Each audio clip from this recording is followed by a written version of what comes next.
It is I, Giger. And I'm Ben. This is episode 8 of the Waffle Hour Podcast. You don't know this, but we actually just spent several minutes trying to figure out which episode this was. Yeah, we're a bit confused. I think it's largely due to the fact that I decided to do 2 episodes a week, segmented, so it's like the ass end episode and the front episode of the next week are the same. Yeah. Record. Yeah. And I blame me. It's my fault. I blame you too. Yeah. I don't keep track of this stuff, so I guess I'm as much to blame. It's hard to put blame for you for something I've never had you do. I'm so hands off on this process. I just show up and I talk. Yeah, basically. Yeah. I am fine with that because I'm what's the word? I like your hospitality. Hospitality? Yeah, that's the word. Hospitality is because not. We're doing this at my house. Yeah. Yeah, let's talk about things, Ben. Well, okay, so here's the thing. I haven't actually done much this week. Neither have I. Well, that's gonna make for a boring episode. Basically, I'm starting to go back to work this week. I think when this episode airs, I will have gone back already. Okay. And that's been kind of occupying my mind. So I didn't watch She-Ra like I said I would because I'm a horrible person. That's fine. I still want to. I rewatched the first season with someone because I was like, hey, let's watch She-Ra. I will totally rewatch this again right now. He seemed into it, but he was also like in the middle of rewatching through Kim Possible. So I think he wanted to finish that first before going to a new show. Yeah. I personally have never seen Kim Possible. I loved it when I was a kid, and I didn't know why. And then I grew up, and I was like, oh, I really liked this romance between these two. Oh yeah? See, for me, I always had like this irrational hatred of Disney Channel shows. Okay. They just always seemed less funny than what was on Cartoon Network and Nickelodeon. Oh, so okay. Kim Possible I never considered whatsoever. Doesn't matter if it was good or not, I'm like, I'm not going to bother watching this. The only Disney Channel show that I went on my way to watch was Gravity Falls, and that's so much longer after, you know? I was going to say, yeah, that's a fascinating input. I wonder if that means, like, Disney Channel shows are just a bit more real, for lack of a better term. To be clear, when I was a kid, the Disney Channel shows that I always talk about being great, like DuckTales and... Oh, yeah. I was going to say Duck Dodgers again, Darkwing Duck. Darkwing Duck, Tailspin. Tailspin. All of those had already been on and had already been off television by the time I was like a kid watching the Disney Channel. Mm-hmm. So those are the shows I thought were good. Then I saw a bunch of live action stuff that I did not want to watch because I don't care about that kind of garbage. I just want to watch cartoons. And then you had like a couple of cartoons that none of them seemed interesting to me. I mean, it doesn't help that like Kim Possible was about a girl, so obviously as a little boy I'm not going to enjoy that kind of thing. I just got reminded of Totally Spies, the fetish show. Oh god, yeah. God, I actually liked that one as a kid too, but I didn't register everything, obviously. I didn't watch it. I'd like have it on sometimes as like a trying to like is this something that could be funny? And I'm like, no, I don't think I like this. I mean, there are elements that are pretty funny, like in retrospect. Like there's an episode where they have a laser and a lipstick, a laser beam, and they take two what are the blush containers with mirrors. Okay. They put them next to each other and put them facing each other. And they put the laser in so that the laser bounces back between the mirrors, and they use that as a way to melt a door. Okay. Doesn't make any sense. I would think you can angle the laser properly without destroying your lipstick. I should clarify. Emitter. They use the emitter to put the beam in to transfer on the reflection, and then they stopped the emitter, and then they just turned them, and that made it work. There was no beam continuous. It was just like it didn't make any sense. I'm trying to imagine the physics of this, and the fact that it seems impossible means that it probably wasn't possible. It was not possible at all. They just did that in the show. So yeah, listeners, this is the episode where we're so starved on ideas that we're talking about Totally Spies.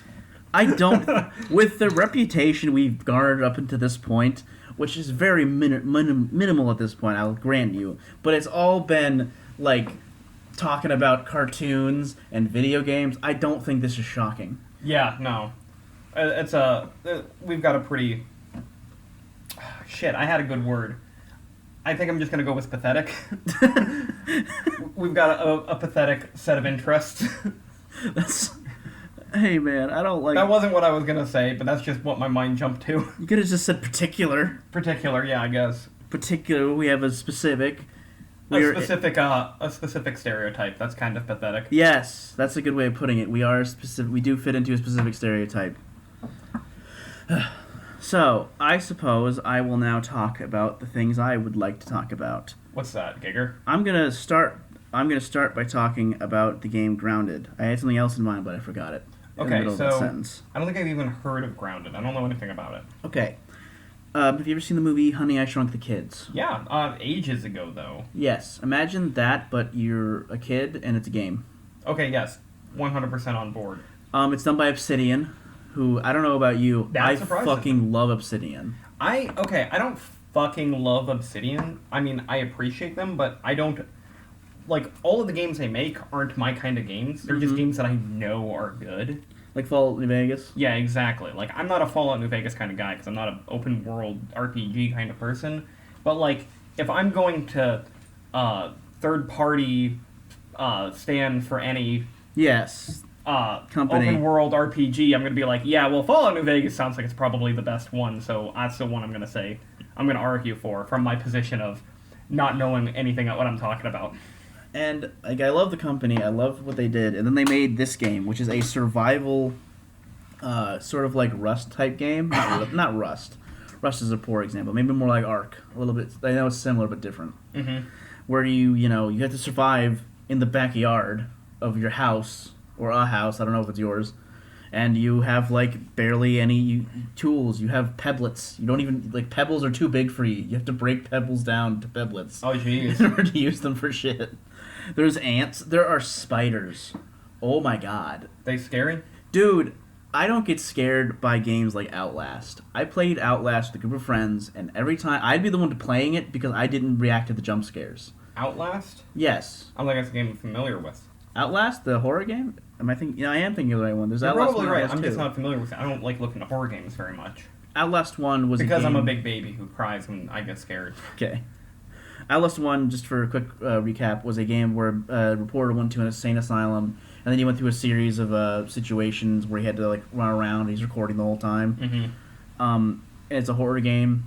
It's okay. I don't remember the story too much, but I played that with a bunch of friends. But that's your example. You play it, you don't really get scared. Yeah, That kind of stuff. This game scares the shit out of me because their spiders look real. Like, not real, because it's all cartoony. It's very intentionally to make it look like they're all toys. Yeah, but the important thing is how they move. They move like spiders. And that's what's creepy. It's terrifying. Like, there's 2 spiders in the game that I know of. There's a wolf spider and an orb weaver spider. Orb weavers stay like within the garden, and they just do their own thing, and you can kind of ignore them because they're not going to come after you and attack you. Mm-hmm. Wolf spiders go anywhere. They will travel the whole backyard. And occasionally, for us, like, I've set up a base in a certain area, and I was playing with my friend Aiden Austin. Uh-huh. I think I've talked about one or both of them on the podcast before. I was playing with those 2, and, like, I would just be in the house, and then I would open the door, and there'd be a spider, like, right out there. And I'm like, why are you fucking here? And I walk outside to go and, like, shoo it away or, like, to hit it, and it turns around, its eyes start glowing red, and then it jumps, like, 80 centimeters, and for context, right in front of my face, and I'm like, ah! Like, I'm actually frightened in real life. That's great. Are you okay with spiders in real life? Yeah, I actually don't have arachnophobia. My only, like, thing is I don't want them, like, close to me, but if I have a spider, like, in my corner of my room, I'm like, you stay there, we're good. See, I don't have arachnophobia either. I've definitely never been diagnosed or anything like that. But like any bugs at all crawling on my skin just gives me the worst kind of skeevies. Absolutely.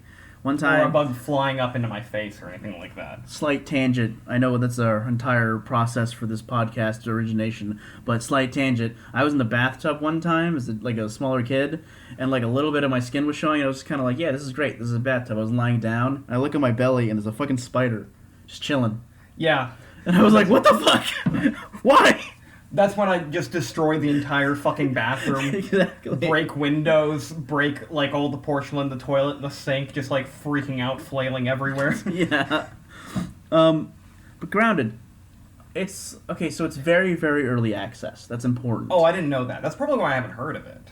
Yeah, it also only came out on Game Pass recently. Okay. Which is just... I didn't know Game Pass did early access. I gotta be real with you. I'm really kind of upset about how much I keep bringing up Game Pass, but it's all I've been doing. You don't want to shill for Microsoft. I do not, but like... such an easy way to play games that you haven't played without... Literally every game I've had any interest in, I've been looking on Steam. I'm like, oh, I kind of want to play that, but I don't have the money, or I didn't have the money at the time, and I was like, whatever. I close it out, I open up Game Pass, and it's right there, and I'm like, fuck yeah! Yeah, that's the problem. Or it's not really a problem, but... I could complain about it. Maybe I'll do that later. I'll complain about my big problem with it. Grounded, so fun. The premise is so cool. I don't know why you don't see that more often. The thing is, I think the problem is that most of the time when a company like makes this premise, what they'll do is they have it as a set piece. It's just like in Duke Nukem, when you get shrunk. It's just, I know I'm bringing up Duke Nukem forever like a weirdo, but that's a thing that happens. Yeah, you get shrunk. And I know what you mean. That's like a single level. It's not the entire game. There's no weight to the fact of it. But in this, you have to chop down. You don't chop down trees. You chop down blades of grass, and use grass to build your hut or weeds. Yeah. And there's a really great reference to Battletoads. There's a Battletoad action figure stuck in the garden if you go looking for it. Okay.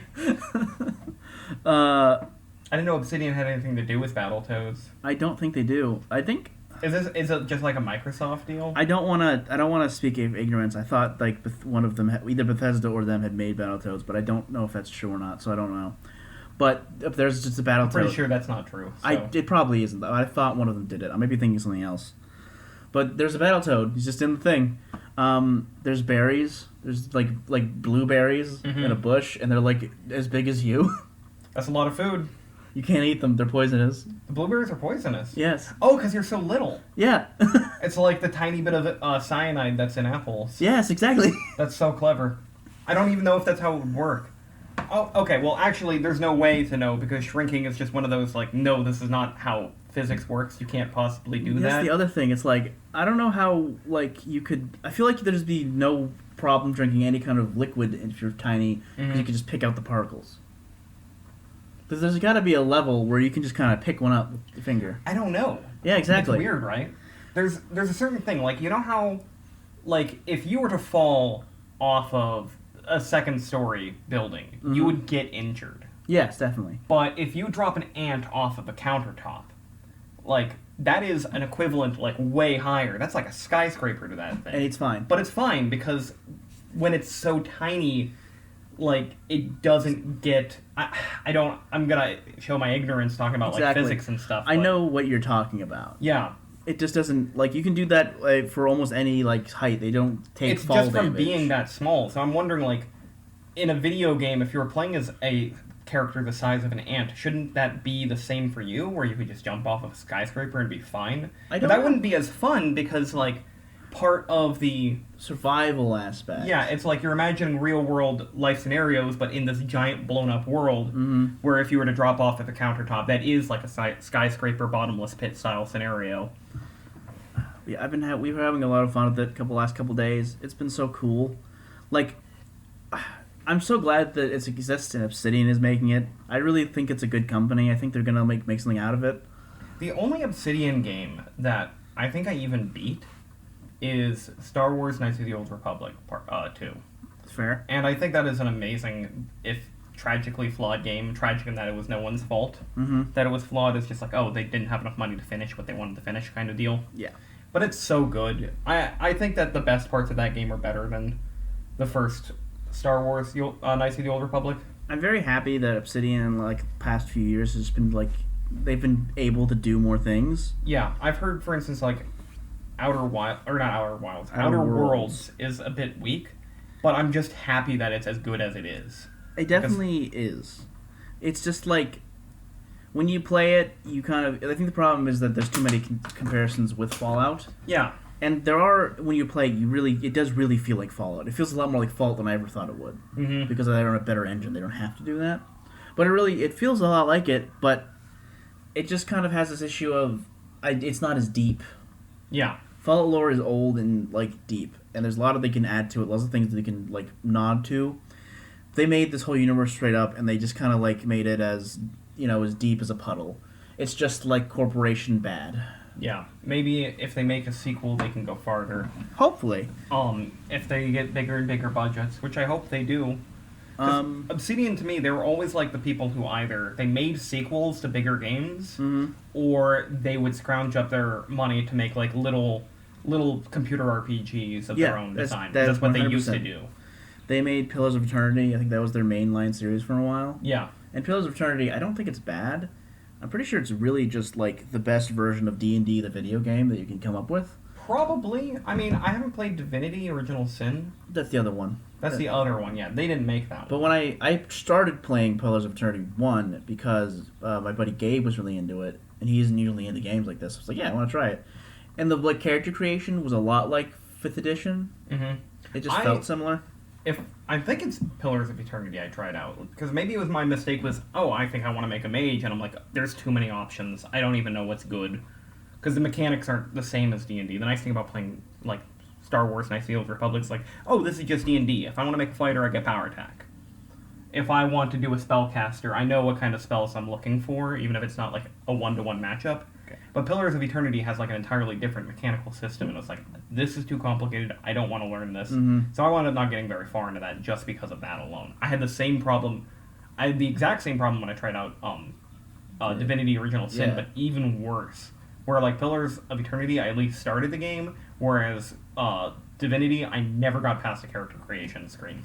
Just because it was so much words? It was like, no, I can't do this. This is not me. I've been there. That's the thing. I have that analysis paralysis problem where I want to, like, really think about all my options. Mm-hmm. And in theory, that's exactly, like, what the game is letting me do, but I'm just never going to get past the options screen if that's the case. There's the people who know how to, like, fly by the seat of their pants and just like, I'm going to make a funny character and just try this game out, and they wind up having an amazing time because their ridiculous premise translated into a really memorable experience. Doesn't it frustrate you how that's basically just D&D? God, yeah. Every time you make the stupidest fucking dumb shit character, that's always the best one. Well, it's easier to make the dumb shit character. The thing is that when you're playing multiplayer D&D, like, you just want to be a part of the group and make everybody else laugh. Mm-hmm. Or at least that's what you should. That's how you enjoy the game, in my opinion. But if I'm playing, let's just say Dragon Age Origins, because that's the farthest I've gotten into any of these, because this is the lightest option. Mm-hmm. Like, when I play that, I'm like, man, I just want to make my coolest guy who sleeps with all the hottest ladies and has all the highest stats and completes every quest with the best, like, objective best reward possible because I did all the right things. And that's the kind of thing that just ruins the game for yourself. Yeah. It's not how you should do it. You should... I have that problem of, like, with video games. I just can't roleplay video game. I can't do it. Well, okay. It's too weird for me. And I thought about it, because when I was playing Dragon Age, I'm like, I've got the dialogue menu options, and I've got a guide for the dialogue option menu, so I get the best possible stuff. I'm like, this is the wrong way to play the game. This is why I'm not having fun. I don't know how to break the psychology. When I played Telltale's The Walking Dead... Yeah. That is, it's a very simple kind of adventure game, and mostly what you're doing is just dialogue options. But since I knew nothing about it, and because I had done no research, and I had no idea if there was objectively good rewards or anything you could get, because it was a small game, I figured there wasn't be a big deal, I just chose every option naturally, and I had an amazing experience because of it. Mm-hmm. So I know it's the best way to play these kinds of games. I just don't know how to condition myself to go into a big game like Pillars of Eternity or Dragon Age or something like that and, like, play that way. Where I just let it happen organically. It'd almost be better if you knew that your choices didn't matter as much as you think they do. Yeah, I kind of knew that would be the case in The Walking Dead. The Walking Dead, you have this interesting situation where the story, the chapter ends with, like, is this person going to die or is that person going to die? But then you wait several months for the next chapter to come out and you play that, and then immediately the character that survived is going to die at the beginning anyway, just so that it doesn't matter. Telltale had a particular way of making games. I've never been into any of the Telltale games. Ever. I was at first. I just don't. I hate it so much when a company... I don't know if I want to say hate. I don't like it when I'm like, I have all these choices, and there's all these things, that they all matter, but none of them really do. None of them actually matter. What's the fucking point? See... I guess because I was more caught up in the emotions of the situation, more than the mechanical benefits of any given choice. Every single choice, like, if I had to think hard about a difficult choice, that was a meaningful gameplay experience to me. And that happened a lot when I played the first season of Walking Dead. And then as I played more and more Telltale games, that experience lessened because every single Telltale game is exactly the same. It's the same game. The fact that the choices really don't matter becomes more and more obvious. Like, I broke when it came to the Game of Thrones one, because that was the one I was, like, most excited about, because at the time, I liked Game of Thrones, and at the time, everybody liked Game of Thrones. And, I thought, well, if you're going to make a Game of Thrones video game, then doing a heavy story-based one where it's mostly about making hard choices is the best way you can do it. Like, people talk about making these crappy action games, and, like, I don't want to play that. This is the best way to make a Game of Thrones video game. And then I played, like, the first episode. I was like, this is bad. And then I played, like, halfway through the second episode, I'm like, I'm done with this. I think I'm done with Telltale. And up until that point, I was buying every Telltale game and playing all of them as they came out because I was so excited for that company. Wow, that's actually kind of sad. Yeah. Yeah, and then they would go on to announce, like, 4 more games after that, like Guardians of the Galaxy and Batman and all these other properties. A Minecraft one. I'm like, please stop. Stop doing this. Just make your games better. Stop making more of these. How about make one game and beat it before you announce 12 others? And now they're out of business exactly because that's what they did. Yes. And it's tragic. Because the first season of The Walking Dead, and even the second season too, people like kind of hate on that one a little bit because mostly they hate the character Kenny. But like that was a hard-hitting game for me. Like that was some emotional fucking wreckage. Like it messed me up thinking about it too hard. I don't think I have a game that's like that. I did want to clarify, though. When I say, what's the point, what I mean is, I went into this game assuming that this matters. Yeah. I want this to be the game where my choices do matter. I want to be able to go through many times, like the Stanley Parable. Yeah. Which I will praise beyond belief. But that also doesn't matter because it's like a 5-minute game and all you're getting is a different ending. I played it for like 3 hours. Yeah, to get every ending. But, like, point being, it did matter. It did change. Even though your choices were literally, like the narrator says, you go left and you go right, that was the choice, it does affect the end. And that's something that, like, kind of... I think the Stanley Parable affected my, like, ability to enjoy games a lot more than it should. Oh, yeah? Like, the more I think about it, I always relate it to... Like, I relate every walking simulator to the Stanley Parable. Really? I think it's the best one. In my opinion, it's the best one I've ever played. Like, I think we've talked about Firewatch and my problems with Firewatch. Stanley Parable is just the best one. It's really short, and that's it. I really liked the Beginner's Guide, mostly because that one doesn't have any like gameplay mechanics or anything like that. Like the Stanley Parable with its multiple endings and its ideas of choice. This is really just like a playable tour of the concept, but the actual writing of that game I felt was so good because you can think about that in like 4 different ways. Did you play The Beginner's Guide? I'd never heard of it. Okay, The Beginner's Guide was actually made by one of the 2 creators who made Stanley Parable. Fair. The other guy also made a different walking simulator game, and he must have been the funny one because that was the funnier of the 2 games. Beginner's Guide is not funny. It's actually really fucking sad.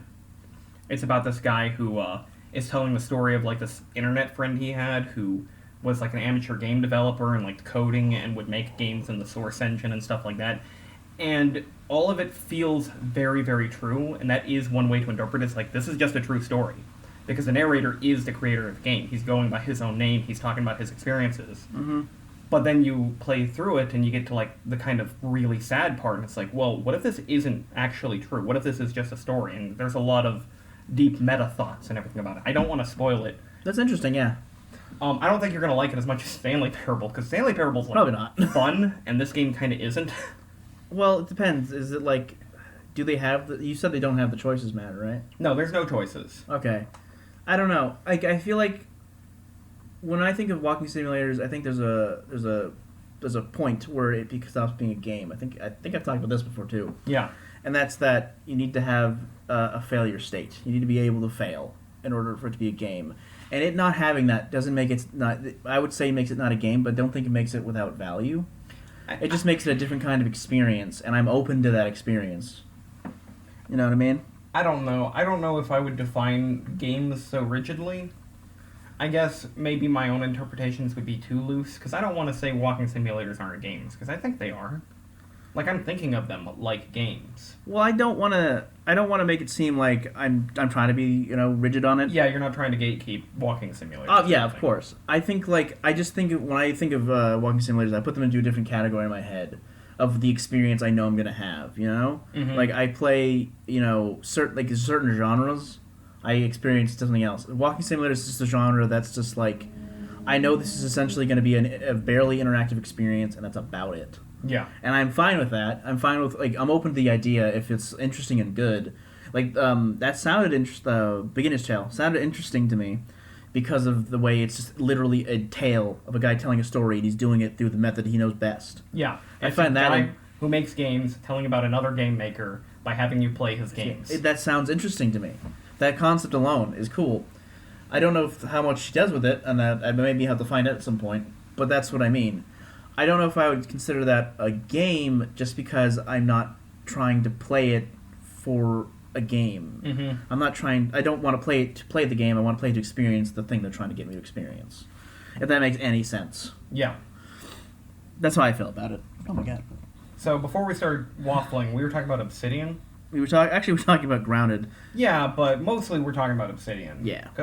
Is there anything else you really want to say about Grounded? Not at the moment, just because it's so early. Yeah. It feels like it's almost an alpha test. But it's a cool concept. A cool concept. And you see potential there. And I think there's a lot they can do with it. I think they're eventually going to add, there's no flying bugs at the moment, besides gnats, which are kind of funny because they're as big as your head. Ah. Stuff like that, and I think it's going to be... I think eventually it'll be really, really great, and I'll be able to recommend it to everyone. But right now, if you have Game Pass, check it out, and maybe play with some friends, and you'll have some fun. Otherwise, wait. Yeah. Anything else to say about Obsidian? I love them. I love them a lot. I think they're a great company. I don't like... One of the reasons I don't like Bethesda is because, I feel like they treated with the Obsidian really poorly. You mean with the Fallout, the Fallout New Vegas incident? And Obsidian has come out publicly and said a billion times that they have hold no ill will.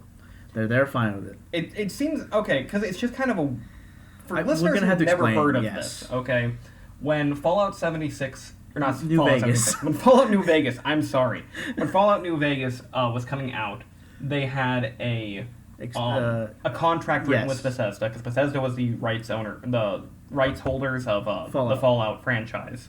And Obsidian was the original developers of the Fallout game, funnily enough. But they're... That's a weird conversation, actually. Okay, let's not get into that. That's not the point. The point is they had a contract, and if the game had a Metacritic score of, 75? I think it's exactly 75 or more.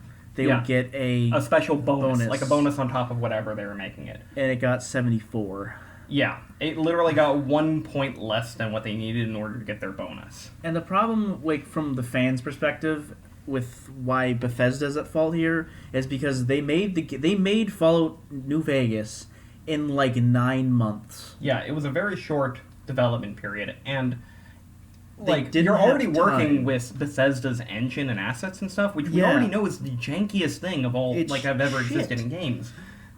That's one of the things that buffed me about Outer Worlds is that they replicated it almost. But yeah, they're working with this horrible engine. They have they're basically relying almost entirely on pre-made assets from the previous game because they can't make new ones for the most part. Yeah. And for the people who love Fallout 70, or fucking shit, I'm so sorry. Why are you doing that? The Fallout New Vegas, they adore this game. It's a special game. That's because they did so well. They did things that Fallout 3 doesn't come close to now. So I know plenty of people who do prefer Fallout 3 to Fallout New Vegas because they prefer Bethesda exploration compared to Obsidian storytelling and character choices thing. There is an element where the map for Fallout New Vegas is actually way smaller than it looks if you look at it because a lot of it is you can't access. Yeah, and it's got that kind of linear progression stuff. It's not an exploration kind of. I don't actually agree with that. Well, I've heard that a lot. I didn't have that problem, but I always worked around it. For example, there's a way to get to New Vegas. To get to New Vegas, you have to go. You can't do it originally at the first level because there's a shitload of death claws in the way. Yeah. That's the whole idea. I just got past it. I just went anyway. I didn't care. I ran around. Yeah, this is Bethesda game. Or this is Bethesda engine. This isn't Dark Souls. I have ways. There are methods. And in Dark Souls you could probably get past it too, come to think of it, but anyway. You just dodge. Yeah, and that's the thing. It's like, if they had a little bit more time, a little bit more money to do it, you can imagine they could get that one stupid Metacritic point needed to get their bonuses, and they didn't get it. Yeah. And that's very sad to think about. And I genuinely think, in my opinion, I think the only reason Obsidian this whole time has been saying that they are not upset, they hold no ill will, is because they still hold out a little bit of hope that they get to work with Fallout again. Because I know that if they work with it, they'll make something good. And they have the time and the process, they will make something that I want to play. Because I don't hate Fallouts. I don't hate Fallout 4. Mm-hmm. I kind of hate Fallout 76, but that's primarily for reasons outside of the game. Yeah, this is a meta hatred. Yeah. I wish... I like the idea of Fallout 76, but I don't want to get into it. Obsidian, however, made like New Vegas, and it had all these elements that I wanted in Fallout 3 right here. Like changing your outfit to match the faction. Yeah. That's a thing in Fallout New Vegas, and I think it's really undervalued. I love it. It's one of my favorite parts of the game. The fact that I can sneak into your base and just pretend like I'm you. Yeah. You know, I like that a lot, and it's never been in any other Fallout game. Well, it might be in Fallout 4, but if it is, they don't use it well. I don't honestly remember. And they're better at storytelling. They're better at the dialogue options are more interesting in New Vegas. Mm-hmm. They're just better at making the Fallout game than Bethesda, but Bethesda want to make their Fallout game. Yeah, and I get that there's a divide between like the Fallout fans and what kind of Fallout they want. Yes. Like, do you know the YouTuber H-Bomber guy? I do. He's got a fantastic video called Fallout 3 is shit and here's why. Mm-hmm. Or is terrible or something like that. And it's, like, his complaints about Fallout 3 to me are very, very valid.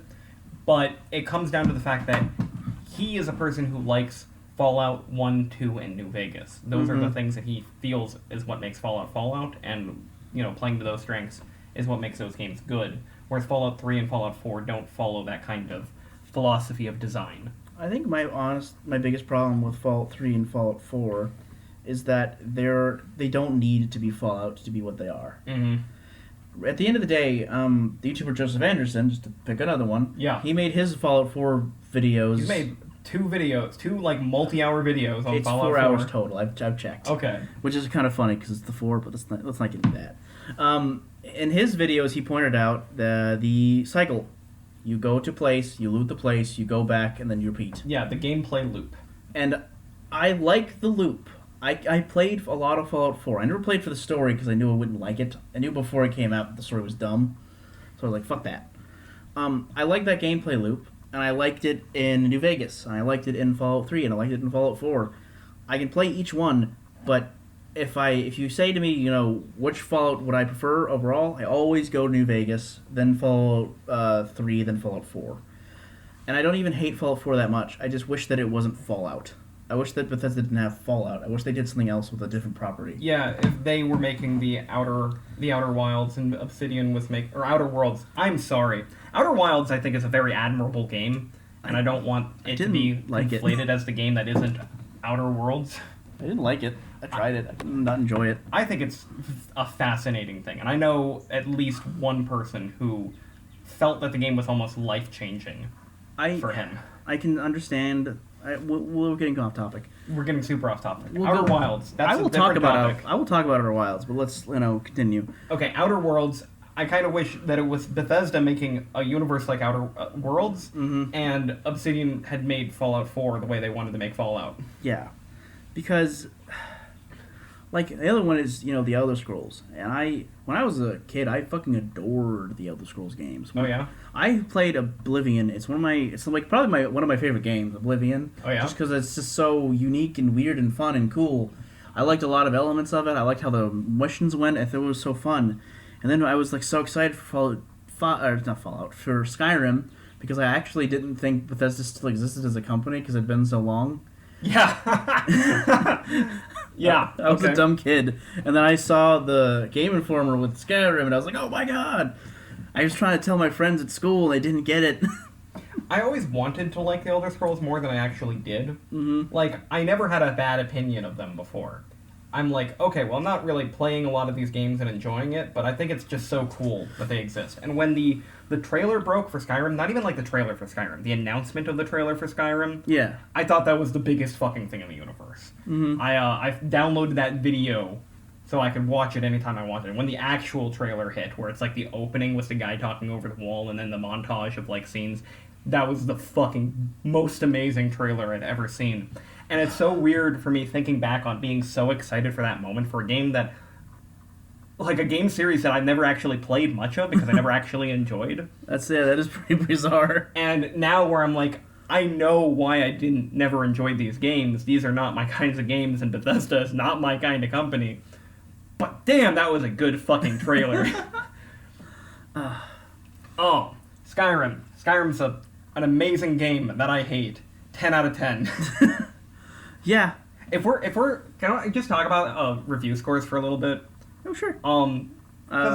Get grounded. I already said that. When we do like the 10 out of 10 things and people are like, a 10 out of 10 should be perfect, and I'm like, well, that's not true because then there's no point in ever having anything rated a 10. Yeah. Like a 10 out of 10 to me is just a game that I would really just say, this is good, and I would recommend it to everyone. Even if I don't personally like it myself, I still think it's a good game. I think Skyrim is a 10 out of 10 game.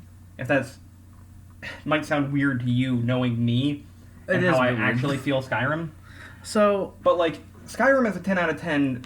Witcher 3 is a 10 out of 10. Breath of the Wild is a 10 out of 10. I don't like any of these fucking open world games, but I'm like, yeah, these are big deal games, and I think the overwhelming majority of people who like video games are going to love. I think my issue is they're special experiences. I have an inherent problem with like describing a game as like unequivocally good or like really great if I haven't played it. I don't think about it in terms of good or bad. I'm just like, this is a recommendation. And it just seems like, oh, well, you've never played a game like Skyrim. It's a no-brainer. Sure. You gotta try Skyrim. But like, I've played all three of those games. You know what I mean? Mm-hmm. And I can't in good conscience, when I recommend a game that I have never played or never touched, I always make sure to mention, I've actually never touched it, I don't know, you need to... I played all three of those games. I have, okay. My point being, I don't like doing 10 out of 10s for the same basis of just like, if I'm going to rate something a 10 out of 10, it's going to be because I love it that much, not because I think it's that good. You know what I mean? Maybe I'm just trying to say that I think people put too much stock into the numbers themselves and taking that seriously. Well, that's one of the reasons that if, like, I don't usually use numbers myself. Like, if I were to grade it on green, yellow, red or something like that, where it's, like, full approval with caveats and I'm not recommending, then these are all green-scored games, you know? That's actually a system that I would adopt. Oh, yeah? That's I've done that for, like, when I wrote some stuff online, just, like, to people. Mm-hmm. I always make sure, like, at the beginning, I always say, 1, 2, or 3, 1, you should definitely not get it, or no, 1, you should definitely get it, 2, like, there are problems, and 3, don't even bother. I do kind of like this, because one of the biggest problems with numbers is that one wants to compare the numbers of one game versus another. It's like, well, Breath of the Wild got, like, perfect 10s and stuff, and it ended up with, like, final score of 9.8 overall on Metacritic. So does that mean that it's objectively better than this game that got a 9.7? I'm like, no! No, it's not how it works. That's not how that works. Whereas, in reality, if we're going by that, like, green, yellow, red scale, almost everything is going to be green or yellow. Yeah. You almost never actually bother with the stuff that's bad. Most of the worst games on the planet are games you don't recognize, you don't even acknowledge. Yeah. They don't show up on your radar. All of the bad games that we will ever talk about are going to be, like, bottom-tier yellow games. That are, like, you know, just games that were so prolific and insane that they got red scores, but because you just didn't expect and you them. actually learned about them and tried them out. Duke Nukem. Yeah. I played Duke Nukem. I didn't. It's terrible. Don't play it. You'd hate it. You would hate it more than I hated it. Probably, yeah. Yeah, but, like, that's one of the things I hate about, like, Metacritic. I just hate Metacritic. Did you know that Cory in the House has, like, a 98% of Metacritic, the game? I did not. Is that user review scores? No, it's both. Seriously? Well, who actually reviewed it? I didn't look at... I just saw the score. I saw the score for the Game Boy game that came out however many years ago. Cory in the House. Yeah. Game. For Nintendo Game Boy Advance. And it got like 98% or something like that. And it's like, you can't compare that game to any other game you've ever played. Except for maybe Cory in the House 2, if that exists. I mean, it might. It might. Cory in the House got some amazing review scores. I'm pretty fascinated by the fact that Cory in the House exists at all. I mean, licensed tie-in games and, like, shovelware bloat is a real thing. I meant the show. Oh, I have no idea. I've never watched the show. I don't even know what it's about. I know it as a meme and nothing else. Do you know, have you seen the show That's a Raven? No. Well then. Okay, remember, when I was a kid, if it was live action, I didn't want to watch it. Well, it had to be a cartoon. That's a Raven was a show about Raven Simone, who played a girl who had psychic abilities who could see into the future. That's what it was about? Yes. I thought it was just like a high school drama. It was. High school comedy. It was both. Okay. But she had the ability to see into the future. She had a little brother named Cory. They made a spin-off of that? Oh my god! And she wasn't in the show basically at all. Cory and his dad, who was a chef, went to the White House to be the chef. Oh, so that's the house he's in? Yeah. He's Cory in the White House? Yeah. My mind is blown. I'm so glad I got to be the one to tell you this. Oh my god. I didn't know you didn't know that. No, why would I even care? That's so funny. I just thought you might check out the meme. I don't know. But yeah, that's where that came from. So that's why I was amazed by the show's existence, because I was like, why would that show ever need to exist? Oh god, what were we talking about? Review scores, because I was telling you about how Cory in the House. that was already a tirade waffling that I didn't need to go into. I just wanted to hey man, we're at 40 minutes, we're doing it. I just wanted to praise Skyrim, even though I haven't actually established my opinion of just fucking hating Skyrim. Yeah. To all the listeners now, they think I'm a big Skyrim lover. I'm like, I actually kind of fucking hate this game. No, I think what they think is you have a very confusing relationship with it. Yeah, well, that's my relationship with everything. Would you like to explain why you hate Skyrim? I don't know if I could be fair in doing it. Okay. I just feel like it's a far shallower experience than it has any right to be. I feel like it's shallower than the games that came Honestly, before it. As a huge Oblivion fan, I would completely agree with that. I love Skyrim for its own thing, but the problem I would have with Skyrim is that it's more and more like the Fallouts. It's more and more with that gameplay loop than Oblivion was. Yeah. Oblivion was very creative, and Morrowind, I'm sure, even more. Morrowind I can't get into because the gameplay is garbage. Yeah, it's obtuse. I hate people who Morrowind's the best one. It's like, I get where you're coming from, but play that game and then play any other game and tell me what you like about it. Yeah, that's the thing. The reason why Skyrim is the most praised out of any of the three is just because it's the most playable and it reached the most Genuinely, people. Yes. And to me, Skyrim, I think I hate it most as a symbol of what it is, where it's like, this is the direction that Bethesda wound up taking. Mm-hmm. Everything after Skyrim has gotten worse. And I might backtrack and say that's actually Fallout 3. Because Fallout 3 was the first big Bethesda hit, because Oblivion was kind of big, but it wasn't super big, and Morrowind was always that cult following. Well, I think Fallout 3 had enough unique elements to it that it was fine. Like the fact that you could find your dad, if you just if you went out of the vault, if you go left and you just keep going left and you go into a random gas station, you will find your dad. Yeah, because it's that kind of open world. That fact alone, I think, is fascinating enough on its own. And I think there are a lot of elements to it. But I've also seen there's a 4chan post explaining the story of Fallout 3 and why he hates it so much. Mm-hmm. It's literally him going through the entire story and how none of it makes any sense at all, and how it's why would this be the story? That reminds me of Angel. The game? No, it's a TV series. It's a spinoff of Buffy the Vampire Slayer. Oh, right. There's one particularly bad season that every time I think about it, when I'm watching it and the story progresses, I can follow what's happening, but then I just take myself back and I'm trying to remember how each plot point led to the next plot point, and none of it makes any fucking sense. It's why did this happen? This is so weirdly convoluted. That's what I'm imagining for this Fallout 3 thing. I would actually pick it up and read it out loud. It's so... when you read it and then you think back to your game, you're like, holy shit, that is what happened. I'm doing it. I'm going to find it. You're going to find it and read it on the podcast? Yeah, because it's have your opinions on 4chan. This is just really fascinating. Fallout 3. Fill time for me, Ben. I don't really know how to without talking to you, and if you're busy. 3. Well, I can still talk. What's your opinion on My Little Pony? Okay, so you know the YouTuber Jenny Nicholson? I didn't think you'd have a real opinion on this. I have opinions. I regrets. I have so many regrets. Okay, so she just did a video called The Last BronyCon, because apparently the BronyCon fandom is officially dead.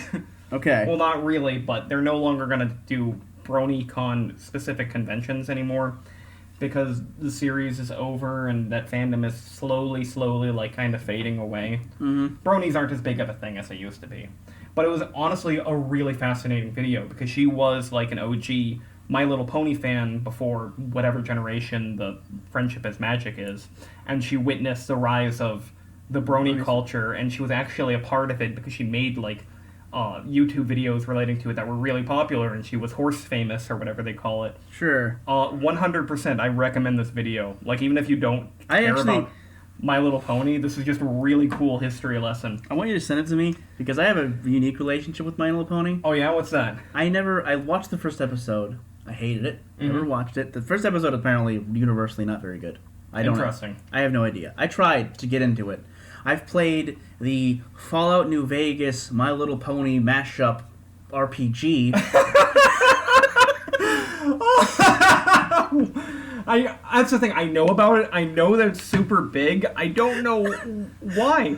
Like, nothing about it. Like, even if it's good, it could be good without having anything to do with My Little Pony. The thing that's weird about it is that the system that it's made in is actually very robust and good. Oh, yeah? Yeah, but it just has a theme of My Little Pony and Fallout New Vegas. Did you really grab My Little Pony as a topic out of nowhere? Really? Genuinely? I was literally like, maybe he'll have... I didn't think he'd have anything to say about it. I thought it'd just be a funny joke. Yet here we are. I have watched most of one episode of the show. Okay. It did not impress me. Yeah, I wasn't grabbed. I'm sure that, like, it's something that there is a reason I can understand people getting into it, but I don't have the patience to care. Like, why would I watch My Little Ponies when I could watch any of the million fucking amazing shows that are coming out nowadays? Yeah. There's so many good cartoons on, like, Western animation, like, specific. We're not even going to include all the anime, because to most people that's going to triple your options. Not to me. The other thing is... Barely doesn't even, like, raise it by 50%. I used to go on a meme website. I still kind of do. I don't want to mention its name just because I don't like people knowing I'm on this website. Okay. It's you know what it is. It's that one. You'll tell me after this, and then I'll be like, oh, yeah. Yeah. I don't want to say the name, but when I was on that website at the time that bronies were, like, the top thing, it was literally every post. Yeah. Every post. It got to a point, and so, like cumbersome, I turned off the computer and just did other shit. I wasn't on the computer for, like, 3 months because of this brony thing. Brony shit posting made you get a life. Basically, yeah. Alright, did you find the thing you wanted to read to me? I did. Alright. Says, let me... do this way so it's easy to read. It says, this is the post. Let me summarize Fallout 3's plot for you. Dad killed himself rather than let his broken machine fall into the hands of people trying to fix it. As a result, a water purifier that has no reason to exist released radiation it shouldn't have, thus killing Colonel Autumn, who has no reason to be there.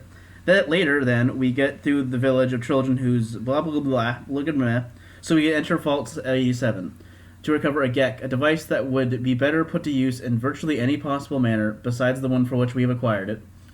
Then, Colonel Autumn, who shouldn't be alive, captured us with a flash grenade that shouldn't have worked in a place he shouldn't have been able to reach so he could stop us from fixing the machine he wanted fixed. He then tortured us for a code that didn't matter, which we had no reason not to give him. Then the president set us free to enact his plan, which has no benefit to anyone, ourselves least of all. At the final battle, everyone in the world has the same goal: turn on the water purifier. Due to this overwhelming consensus, we have obliged to fight in a massive war. Finally, Colonel Autumn gave his life to stop us from turning on the machine he was trying to turn on. At the end, the Enclave defeated themselves by sabotaging the machine they were trying to activate, causing it to explode, even though it shouldn't, and obliging us to enter through the purifier to die of radiation that wasn't actually lethal, at least until the DLC retconned our death. Okay. I guess that's the story. I'm not familiar enough with Fallout 3. I'm sure anyone who is that listened to that would be like, oh god. It's insane. That's what it is. It's insane how accurate that is. I mean, there's some conjecture in there. There's, like, a lot of stuff that he's just kind of, like, telling you without actually proving it. Yeah. But what the fuck? That was the story to this game that like got so popular. It only got popular because of the gameplay loop. The gameplay loop was fun. It was cool. I think that might be the problem. I think that's the problem with the gameplay loop inherently is that's why it's popular. They didn't focus. They decided to focus too much on it, and then now we're here. Yeah. And Fallout 76 exists. And we used to have these amazing story-driven experiences in Fallout, and now it's all about the exploration, combat, get loot. Loop. Get loot loop. What pisses me off is they could have just made Rage. Yeah, they could have just made Rage good. I mean, like, Rage 2, I talked about Rage 2. I like Rage 2 enough. It's just the Fallout, but, like, it's not Fallout. Yeah. I'm so upset. Rage, what Rage really annoys me is just that it has too similar of a post-apocalyptic universe compared to other things, that I'm not going to ever choose that one over other ones that I like more. Mad Max. Yeah.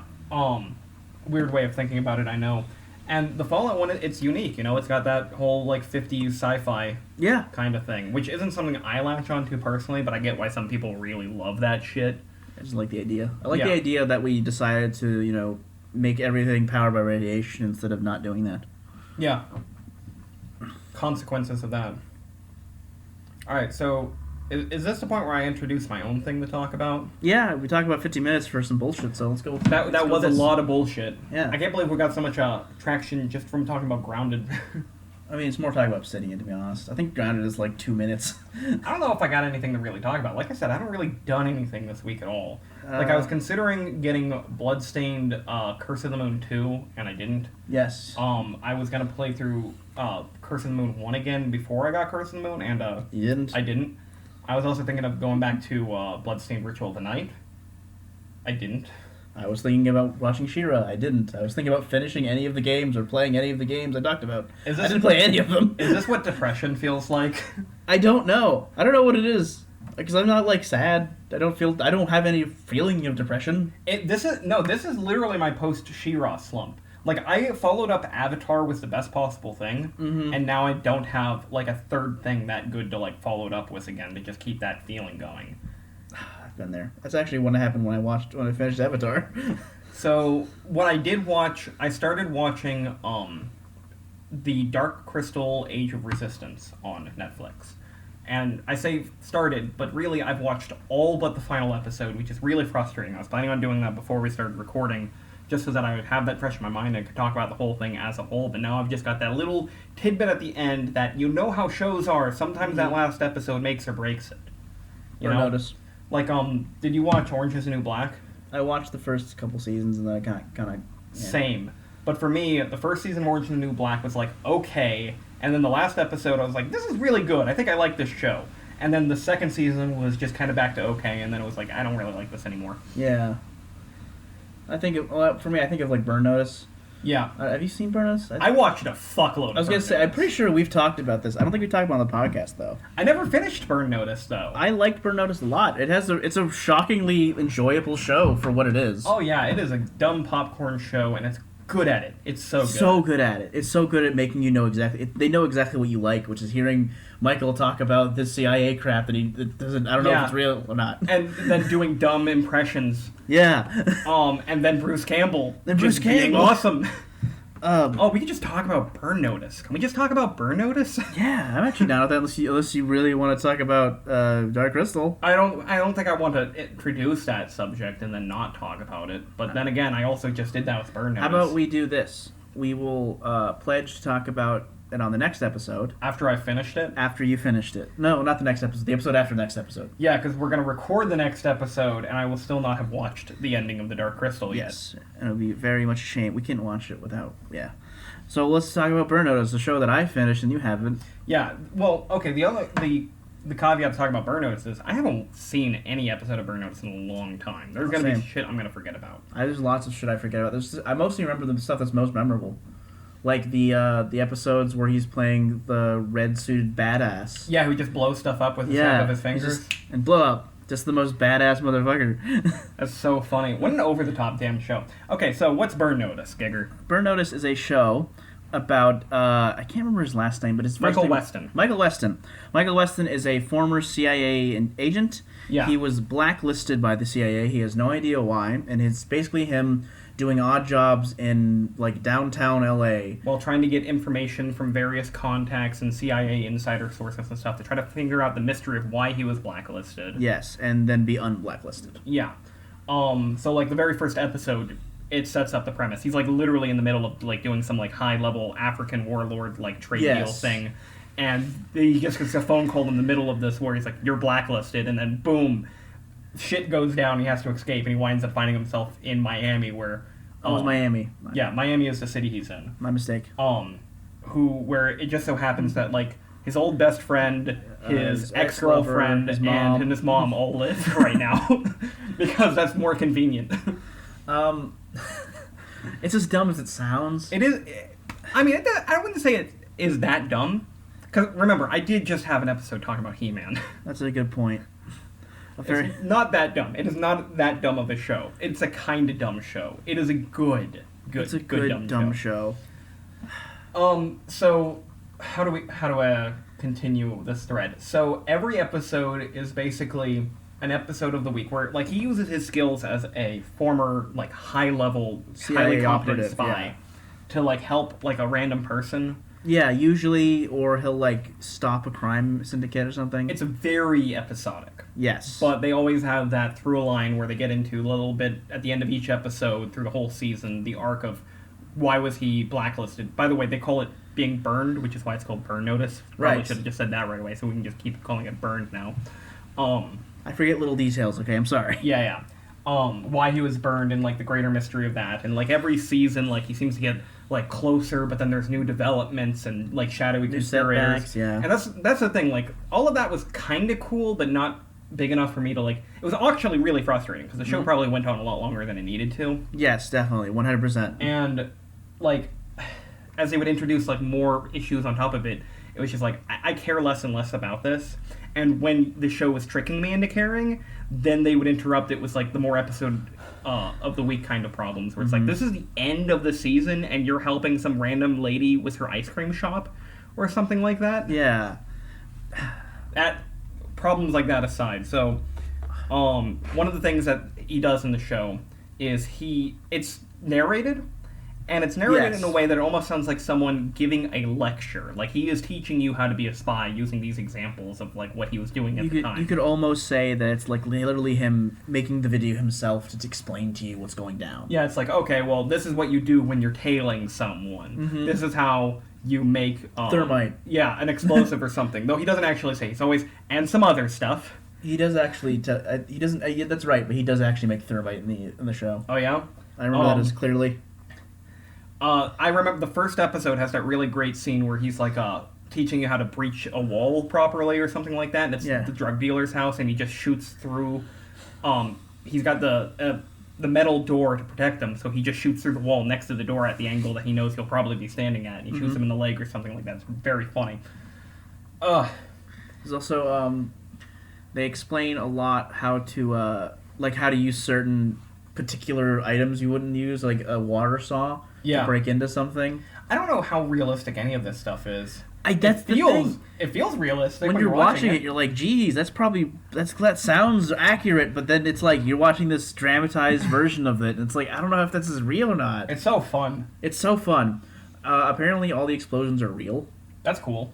I've been taught. Aiden told me that. Aiden's the one who got me into the show. Mm-hmm. Bruce Campbell is in it. We could talk about that for like 10 minutes. God, I just fucking adore Bruce Campbell. He's such a doll, you know? He's such a doll.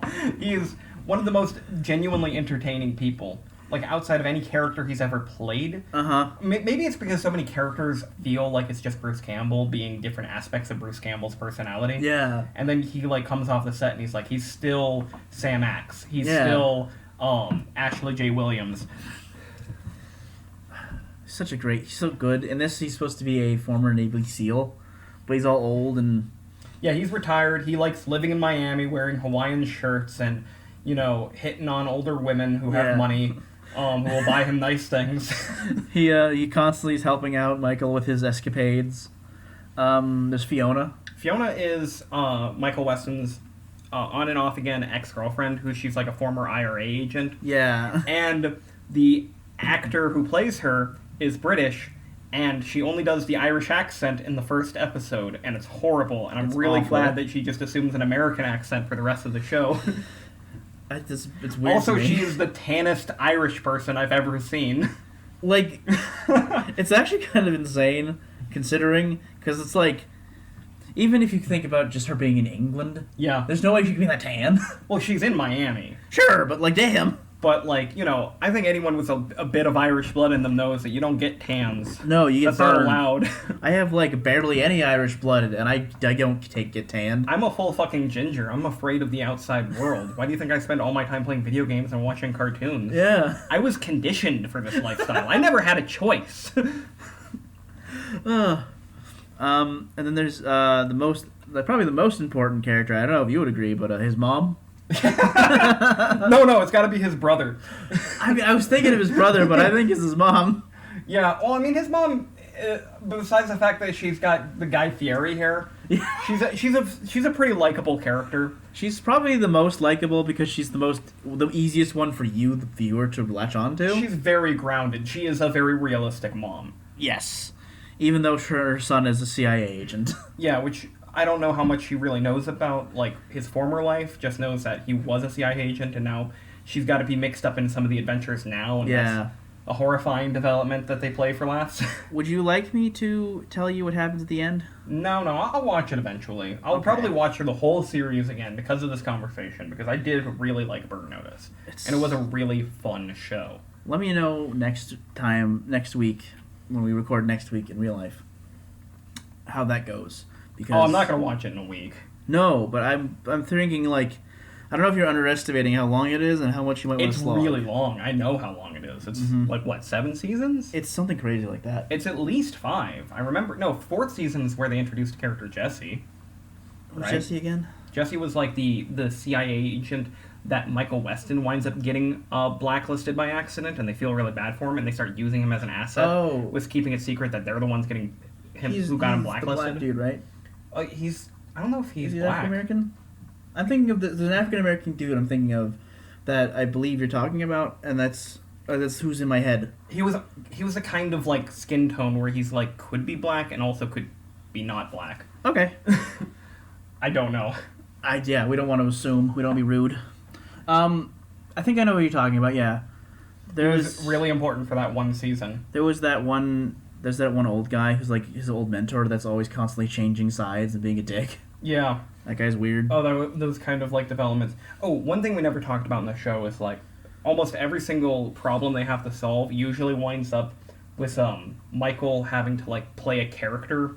Right. We've briefly talked about that. He'll infiltrate like a gang or something, and he'll have like an idea for a character, like he'll be like a locksmith or something like that, but he'll always have a quirk to their personality. Mm-hmm. And they're so over-exaggerated and silly. It's the funniest part of the show, I'd say.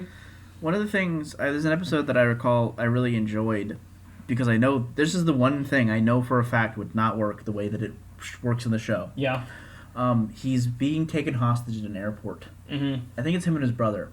And he's trying to make it seem as though there's a guy outside that's going to kill the guys who were robbing the place. I think I remember this. Yes. Was it an airport? It wasn't the one where he happened to be in the bank that was being held up, was it? I recall him being on an airfield. Okay. And what I most recall is there was a point where he takes a pipe and he puts a bullet in it, and he makes the point that a gun is really just a pipe with a bullet in it or something like that. And then he takes another pipe and smashes it into it to make the bullet shoot. And I was watching that. I remember watching that going, that is not how that works. Well, yeah, don't do that. He had some other stuff or whatever. Yeah. Like, to make it work. This is the kind of thing where I have at least one friend who's like a big gun guy, and he gets like really fucking upset whenever guns are portrayed inaccurately in movies and stuff, which is 100% of the time. It's dangerous to do it that way. To do it accurately? Well, this is inaccurately. This is little stuff like muzzle flares and ricochets and stuff like that, where it's like, yeah, I don't care how much I know about guns, I'm never gonna care in the movie. Well, there's an element. I think there's, like, for me at least, I'm into guns. I imagine him seeing this kind of thing and his head just literally exploding. It probably would. But there's elements like ricochets you want to be careful with because like they're really dangerous. Yeah, well, and there can happen in a lot of ways that you wouldn't expect. I'm gonna be honest. My solution is just not to ever handle guns or be around people handling guns. I have no desire to do that. In my opinion, most people who think I don't know if I ever want to handle a gun shouldn't. I think it's the majority of people you're fine not ever touching one in your life. But if you are going to touch one, do not take any of the things that movies tell you as accurate. That's fair.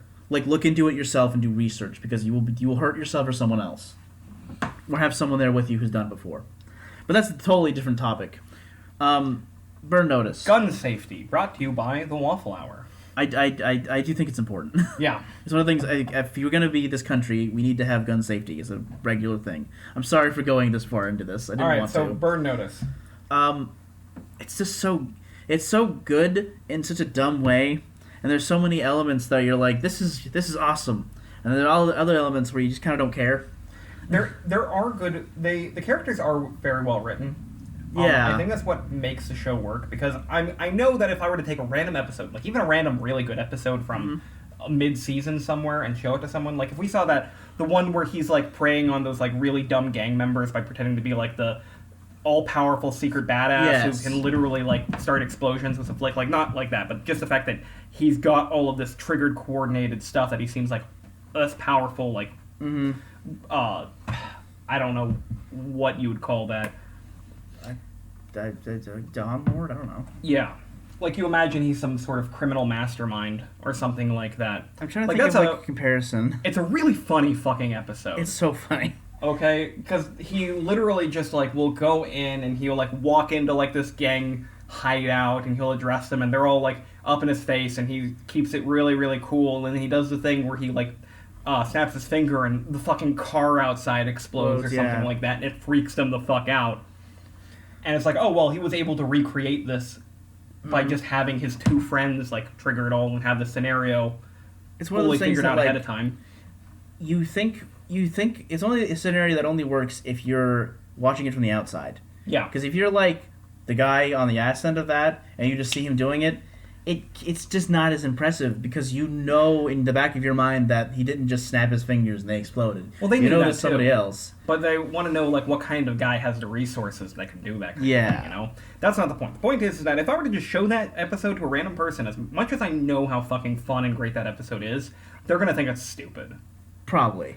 And if you watch through the show from the beginning, it's like, these are cool characters, and when you get into the really wild stuff, you can really appreciate the really wild stuff. Yeah. The first episode is very, very good at setting everything up. Because it has those kind of funny moments. Like I mentioned, the door breaching part and stuff like that. And just introducing Sam Max, which is I was going to say Bruce Willis for a second. Bruce Campbell's character. Yes. And stuff like that. Or even like his mom and his mom's role in the story and stuff like that. Like, start from the beginning, watch through it. It will pay off. Eventually other characters go in and other things happen. Yeah. They introduce more, like, season-wide characters and then season-spanning characters and stuff like that. So that we get more. I don't have much more to say about it. It's a pretty decent show. It's a good show. We can just reminisce about good episodes. I can tell you, I think I said at the beginning, so I hope this doesn't like hurt your ability to watch it, but I hated the ending. Oh. Yeah, that's how we opened this conversation, actually, is I hated the ending so much. That's a shame. It is. That's why I asked if you want me to spoil it. But, yeah, you're going to have to experience that, and then you're going to come back and complain. Well, it's a good thing that I wasn't super invested in the overarching story. Like I said, one of the problems, the show has pacing problems. It don't matter.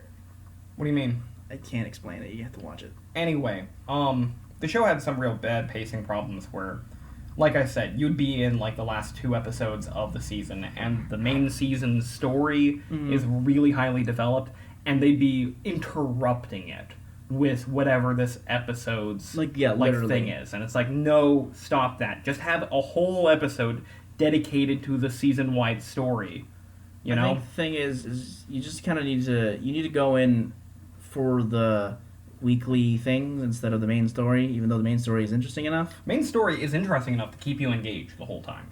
Yeah. It's just also frustrating enough when you realize it's never going to go anywhere. I can actually relate it a lot to the show Arrow, a show I hate. Arrow's never a show that interested me. None of those like DC superhero television series were things I ever wanted to watch. The first season of Flash was not bad. Okay, cool. But the thing about Arrow, I assume you know, but for anyone who doesn't, is in that show, it's a parallel. It's Oliver Quinn, who's the Arrow. He gets stranded onto an island, and he's there for, I think, 5 years. So they're stranded, random island, middle of the ocean. Yeah. And then it's him coming back. He's like a millionaire. He's like in a thing. And he was already a millionaire. He got stranded on an island. He learned how to survive with his homemade bow and arrow, and that's how he became a crack shot archer. And then he comes back to New York or wherever it was. And he's got his millionaire resources to now and his archer skills to become a superhero. This is the literal origin of the Green Arrow comic book hero. But the show is shot in parallel. You see him on his journey from when he comes back from the island, going through all the stuff, to also, and you equally see him on the island surviving. So it's flashing back and forth between two timelines. Yes. And the timeline where he's on the island is very interesting and fascinating because he is like a rich douchebag kid who's stranded on this island now. He has to grow the fuck up or he's gonna die. Yeah. That's really interesting, cool. The Arrow part, where he's back in the world being the superhero, that's the end of that, and it's not interesting because he doesn't grow. Yeah, that's kind of a weird way to write it, if I'm being honest. I didn't understand it. It genuinely felt like to me they shot the first, like the island part as its own thing, and then they were like, we can't just have the island part for the Green Arrow. That won't make any sense. That'll go on too long. So they added in the other part, and then it just doesn't work. So usually the way these things are written is that the other part is the main part, and when they flash back to the island, it's only to have some parallel of something that happened in his past that is relating to what's going on now. Kind of like in Orange is the New Black, how they will interrupt, I don't know why I brought that show up again, but they'll interrupt whatever the main plot of the episode is with flashbacks of like that particular prisoner's like life. Yes. It's sort of like that. But it is so heavily involved in that island sequence that you're literally getting that and there's an story. actual story going on the island. There's a whole parallel thing. That is a weird way to do it. And that's only like part of the reason that I don't like it, because it's just like this, like only half of it's interesting. If you only half of it, you're seeing him actually develop into a fucking character. The other half is already a fucking character. Yeah, he's already a character. We have no plans on changing him further. They do actually have a change. In the beginning, when he comes back, he's okay with killing, and then he stops being okay with killing, and that's the whole change. That's kind of interesting, actually. It doesn't. It's not. Oh, okay. They don't do it well. So most of my experience with the Green Arrow characters from Justice League Unlimited, where I thought he was okay. I liked him. There is also one more thing I want to rag about. I want to be pissed off about. Okay. When I watched the show, I would tell Aiden this, who's another person who told me to watch the show, as he usually is. I gotta stop taking his advice because he doesn't have the same kind of taste of shows that I do. Right. But he was telling me to watch it, and there's a character in the show that I fucking hate, and it's his little sister. Oh, you were telling me about this already. I think I was. Did I tell you about the podcast? Who were like nasty. Yes, because I was telling you about American Gods. She was just being a bitch to her brother who just got back from being stranded on an island. It's the most like baffling thing I've ever seen, and then she's never pays off. She's never good at any point. In the whole show, she's just I don't want to say the C word, but she's that the whole time. Don't use the C word. Not when we're talking about female characters. Yes, I know. Let's just draw that line. I'm trying to be nice, but that's what she is the whole time. I hate it because it's apt. When you say it like that, it's almost as bad as saying it. Sure. I agree with you, but it's apt. Anyway. I hate her so much. I don't have opinions on Arrow. I didn't have opinions on Gotham or any of these. I watched Arrow and The Flash, and those were it. I watched Arrow a lot because it was the one that was the first one I wanted to see more superhero stuff, and then I came to this conclusion of hating it. Yeah. The first season of Flash was pretty cool, actually. Like, it was actually interesting because, like, you got to see him grow, and the Flash character they got was pretty cool. And then the second season, I think they were trying to do the Flashpoint Paradox immediately, and I was like, well, nope, turn that off. I think the issue for me with all of these shows is that in order to do them justice, they would have to have really, really high budgets. Yep. Just so that they could have the proper like special effects and action and stuff that these comic book characters deserve. Which is why I'm always just gonna stand for the cartoons. Because you don't need as much of a budget. I'm like, why would I watch this when I could watch Justice League again? Because Justice League was my shit as a kid. I'm trying to think of like parallels in this area of like the difference between watching Mad Max Fury Road, the cartoon, versus the Live action. I didn't even know there was a Mad Max Fury There isn't. cartoon. Okay, good, because I don't think I'd want to watch it. I'm just explaining, using this as an example of, yeah, we never got to talk about this. The cartoon version of that is not as impressive as the live action version. That is something that had a very impressive budget and lots of really interesting and good special effects. And a person who knows how to make movies in the language of movies and yes. doing that expertly. We're going to have to re-talk about this because we never actually... We never actually recorded our Mad Max conversation. Yeah. I mean, we got, 15 minutes to burn. But that I wanted to make the point. That is the clear difference. And I think that's the problem, is that that's an example... Mad Max is an example of of a movie that only works as a live-action movie. Yeah. That's the only way it's impressive enough. It uses the medium of cinema, like in-theater movies, as well as anything has ever had. Better than most any movie. That's why people still rave about it to this day. Yeah, well, it's not like super old, but... No, but it's like 5 years. It's going to be like a classic years and years and yes, years from people are going to keep talking about it. Live-action versions of superhero shows... That is the ideal, but there's no way they can do it. I just don't get excited about live-action versions of things. Like, all the stupid Disney movies that are coming out that are just live-action versions of the movies. Live-action animes blow my mind. Why would you want a One Punch Man live-action? Yeah, I don't get that. It's like, this isn't better for being live-action, so why are we doing it like that? People just...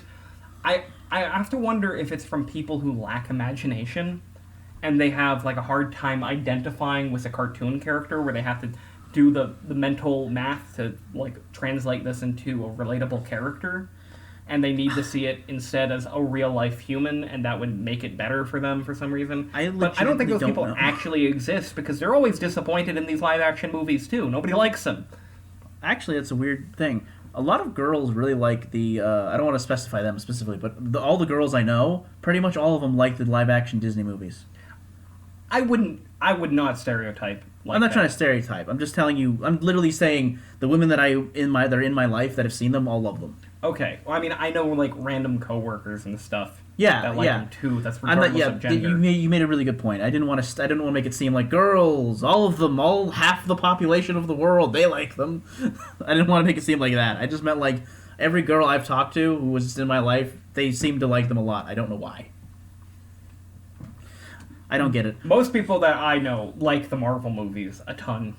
The Marvel movies are okay because they're their own thing. Yeah, but that's what made them good. I'll never understand like people who love them so much that they need to like talk about them all the time.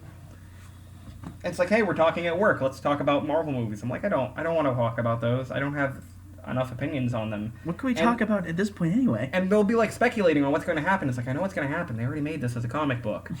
Like, I get that you didn't read that. I'm not trying to like gatekeep here, but if you really want to know, you can figure this out. It's not actually that fun to speculate, especially for me, who's like, yeah, I know what's going to happen in Infinity War because this has already been written. I'm just like, and Infinity War's strengths are not in like the speculative what's going to happen. It's in the details of the movie and the way they characterize the specific characters and the things that they do change. It almost bothers me how much It's a weird tangent I was on just now. I'm sorry. I didn't have much to input. I know. But it almost bothers me how much Martin Scorsese's like a criticism of the Marvel movies basically being like theaterized. How much I kind of agree with that. Yeah, because he's wrong, but at the same time, like, not. I share the opinion. Yeah, it's like I've never been so offended by something I 100% agree with. That's a very good way of putting it. James A. Caster, well, I should watch that comedy special. He made that up. You're just recommending more comedy specials I'm not going to watch. I know, but you should. Yeah, but that's like exactly what it is. It's like, that's what these are. You really like, there isn't much, they don't add much. Them being cinema isn't that effective. It doesn't make much of a difference. You just like seeing the cool things. Yeah. I do like seeing the cool things. Yeah, it's cool. I like the Guardians of the Galaxy movies a lot. Has Loki come out yet? I don't think so. It'd be on Disney Plus, right? Yeah, Loki and the other one. I'm occasionally checking Disney Plus to see if there's anything new that's worth watching. And you there have never it, is. and I don't. That's why I'm asking. Yeah, so no, it's not on there yet. Okay. So far the only thing that was good on it was The Mandalorian, which I was shocked by how much I loved that show. This was so amazing. It's baffling because of the Disney Star Wars thing, and it's like, how? I was never one of the people who was like super upset with Disney buying the rights to Star Wars. I'm like, Disney knows how to make good movies. Oh yeah. Like, people are like, this is going to be the worst thing ever. I'm like, no, the worst thing ever was when George Lucas made those prequels. You can only go up. And that was wrong. I'll say it now. That was wrong because it is possible to go sideways.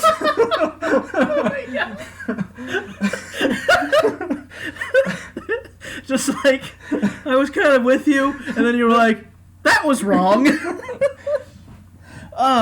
the end, we were pretty disappointed with those Disney Star Wars movies. But it wasn't because of Disney. No. I just meant, like, it's amazing that's a Disney thing that was good after the movies. Yeah. Should clarify. After the movies were made. And, the frustrating thing about The Mandalorian is that as good as that first season was, the next season, you don't know if it's going to be good or not. It could be bad.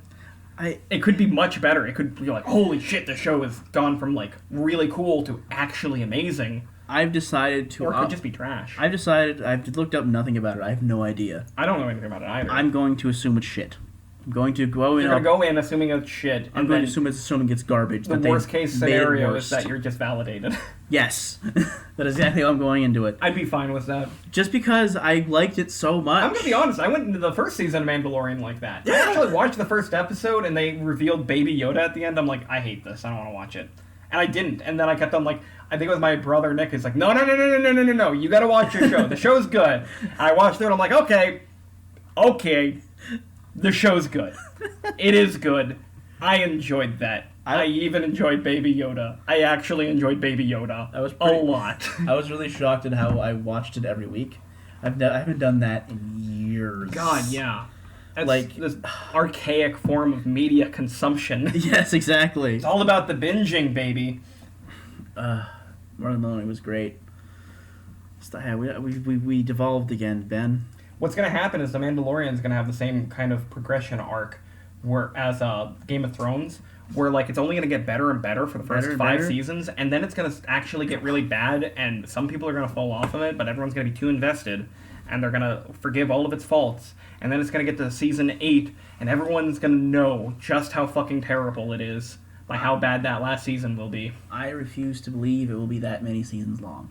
No? I think it's going to be at max 4 seasons, probably 3. I think a lot of media is getting a little bit wiser to the shorter story arcs and ending things while they're good.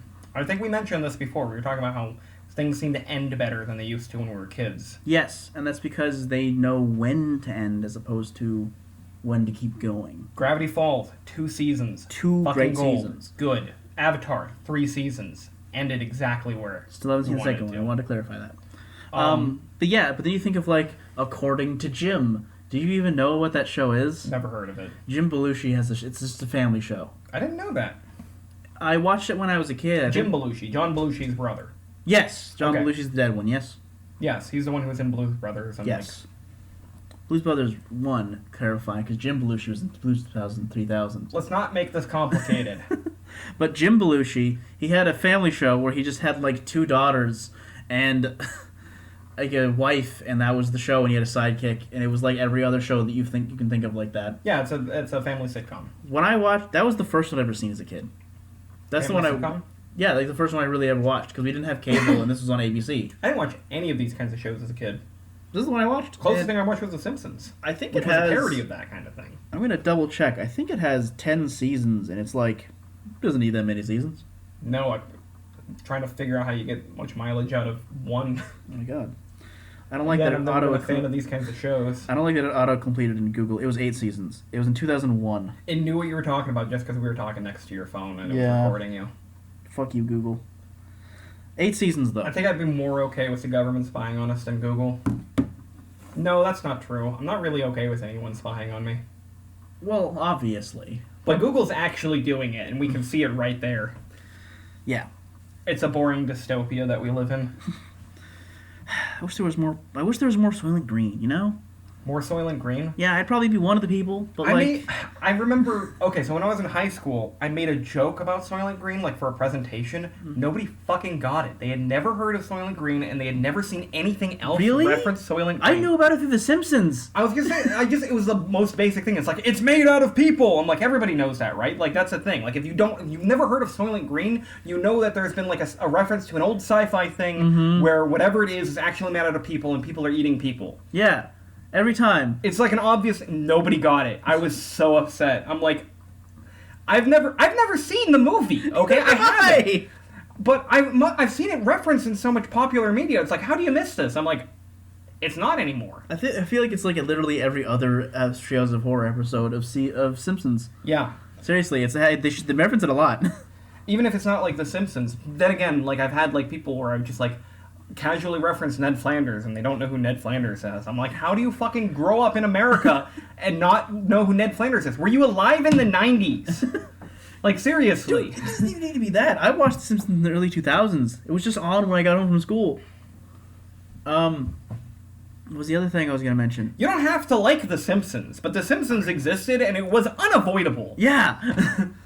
You know the saying, that dog won't hunt Monsignor? Yeah, I think kind of. H.S. Thompson, I'm pretty sure. Something like that. It was one of those guys. I knew about that saying a lot, but I always thought that it was that dog won't hunt Seymour. Like in The Simpsons. Yes. I'm pretty sure I got it from Fry from Futurama, because he says the saying verbatim, but he says Monsignor. And I didn't realize. I thought he was talking about his dog, Seymour. Oh, yeah. That was the name of his dog. I was just thinking of Seymour Skinner. Yeah, that's one thing. That's who I was thinking initially. That's where I thought I got it. Because there's no way in this life that I will refuse to believe that at some point he doesn't say, this dog won't hunt Seymour. It's referencing that specific thing in The Simpsons. You know what's another thing? Why it's tragic that people don't know about The Simpsons? Because I get that it's fair. Especially, like, the younger you are, the more fair it is. Because The Simpsons has only gotten worse and worse. Yes. The Simpsons is now that bad show on television. Yep. But the thing is that Simpsons memes are still great. Like that animated gif of Homer backing up into the hedge. That one's amazing. Fucking gold. And you don't even need the context of The Simpsons. Like, you don't need to watch the episode that came from to get that joke. It's a funny fucking joke. But it was funny when they did it in The Simpsons. And there's like the episode. There's the steamed hams meme. Oh my god, steamed hams! I will just at least once a week. At least once a week, I will spend multiple hours in a row just looking up new steamed hams clips on YouTube. We were literally hanging out and then we were watching YouTube videos and you just showed us a bunch. Yeah, and they were bad ones too, which is a shame because I really love the steamed ham memes. I never got it. I actually didn't look into it myself. No? I knew about the memes, obviously. It's hams all the way down, dude. Do you know where that's from? It's turtles all the way down, you mean? Yeah, do you know where that's from? That's like a famous quote. Do you know from who? No, I don't. It's like some political thing, I think. Sorry. Nope. I am getting a call, and I am going to hang up on that. It was Silas. We'll have to call him back as soon as we're done recording. Yes. Actually, no. Charles Darwin was doing a lecture, and he was... we're almost done. But just to give this last bit of thing, Charles Darwin was doing a lecture, and a woman came up to him about... He was doing a lecture about, like, the universe, how it came with it. A woman came up to him and said, Charles Darwin, you're crazy. You're insane. It's all turtles, Mr. Darwin. It's a turtle underneath. We all live in a turtle. And he goes, well, what's underneath the turtle? And he goes, it's the turtle, Mr. Darwin. He's like, well, what's underneath that turtle? And she says, it's the turtle, Mr. Darwin. And he's like, well, what's underneath that turtle? And she goes, you're not going to trick me, Mr. Darwin. It's turtles all the way down. Okay. That is where that saying comes from. So many people I've heard reference it. It's turtles all the way down. And they have no idea. That's fair. And I'm referencing a reference. It's one of my favorite, like, sayings and, like, the funniest things I've ever heard of. Maybe it wasn't Charles Darwin. It might have been Carl Sagan. That was probably Carl Sagan. That makes more sense. Sorry. Hey, listeners, how many downloads do we have now? 28? 28 downloads. There's people listening to this. I don't know why, but you're doing it. So leave a comment and correct us on our dumb shit. I don't think... I was actually going to bring this up. No one's commented. No one said anything. I don't think that we have the type of listeners that are interested in doing that, and I don't know how to judge them for that. Because I'm that same kind of content creator or content viewer where I'll just like find someone, I'll watch everything they've ever made and never like try to contact them in any capacity. You don't want to interact with the content creator. Yeah, I think the people who watch us just or listen to us just kind of enjoy it to some extent. Maybe they enjoy laughing at us, laughing at our pathetic lives, laughing at how wrong we are all the time, or maybe they just like it. I don't know, but I think they're the kind of people that don't really want to comment. I wish I remembered exactly what you were talking about. I was listening to one of our older episodes. Because I do this because I'm sycophanted. Sure. And my brother just like walked in, heard you say something. He's like, "Yeah, I'm pretty sure he's wrong about that." I'm like, "Okay, I don't know. It'd be nice to know what it was so that we could make a correction on it." I know, and I really wish you told me you knew what it was that you were listening to. Yeah, I forgot what it was. It was so minor to me, but I would correct it if I had the opportunity to. Yeah. It wasn't the Anne Frank thing, thank God. The Anne Frank thing? Yeah, you corrected yourself right away on that. Oh, right. Talking about Helen Keller. Was it that episode? No. Okay. That was so dumb of me. I feel so stupid. There's a lot of scenarios. Yeah, we're human. We're wrong all the time. So, should we end now? Yeah, it's a good enough time to end. Its ending's all the way down. Its ending is all the way down. It's waffles all the way down. I really think it might be Charles Darwin now. I'm gonna have to Google it and then correct myself on the next episode. Can we name this episode "It's Waffles All the Way Down"? Yes, that's a great idea. Ooh. I was hoping you'd come up with them because I was losing it. That's why I named the last one Red Lentil Day.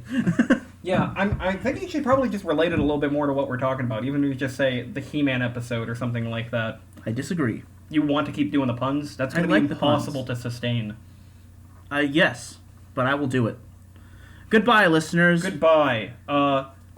We have a Twitter. It's called Our Waffle. Hour as in time, not as in time. Belonging to us. We have the H is silent. We have a Gmail. At the Waffle Hour Podcast at gmail.com. We have a YouTube video, which is probably how most people are going to be listening to this. I don't think so. I don't know. I haven't checked. I don't have access to these metrics. You're the one who does all the work. You can go look on the video. We have a Spotify. the YouTube channel is the Waffle Hour Podcast. Yeah, obviously. We have a Spotify and a bunch of other ones. We actually have a list so that we can tell you exactly what it is on. So if you prefer any of these audio streaming services, whatever they are, if these are one of the ones you prefer, and you're only listening on this thing because you think that's the only way you can access our podcast, don't worry, you can change to one of these. So I'm stalling. Do you have the list up? Followed is, if it would load, which it's not, Spotify, Deezer, Pocket Casts, Breaker, iHeartRadio, Stitcher, and Radio Public. Yeah, you can listen to us on any of those.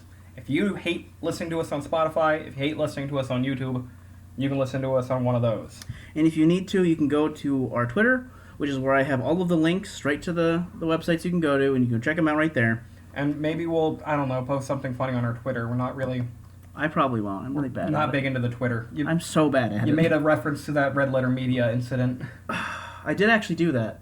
I did, I think I told you, outside of that, they posted the video, and I was like, this is the funniest situation I've ever heard of. I'm so sorry, Mike. If you want to know what that is, maybe go to our Twitter. Or probably you're more familiar with Red Letter Media anyway, because they're like a really, really big YouTube channel. I might make a video on them, because William Shatner's response pissed me off a lot. I'm generally thinking about it a lot. That's super